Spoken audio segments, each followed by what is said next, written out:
Klabu ya Simba imeanza rasmi harakati za kuimarisha kikosi chake kwa msimu ujao baada ya kufungua mazungumzo na klabu ya Mamelodi Sundowns ya Afrika Kusini kwa lengo la kuipata saini ya mshambuliaji hatari Peter Shalulile, ambaye pia awali alihusishwa na mpango wa kusajiliwa na watani zao Young African.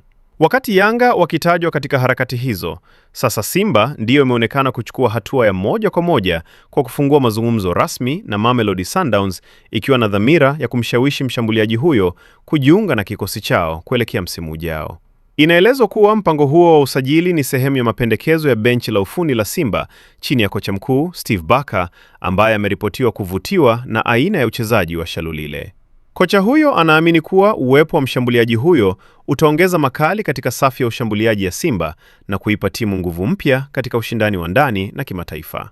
Mazungumzo kati ya Simba na Mamelodi Sundowns bado yako katika hatua za awali, huku masuala ya kifedha na vipengele vya kimkataba yakitarajiwa kuwa sehemu muhimu ya majadiliano hayo kabla ya kufikia makubaliano ya mwisho.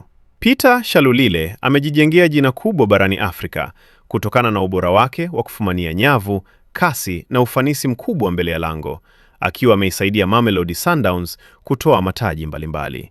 Taarifa zaidi, usiache kusubscribe channel yetu ya Usajili Wetu, uwe wa kwanza kupata taarifa zote za kimichezo.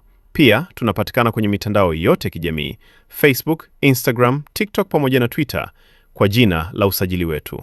Jina langu ni Shabby Graphics.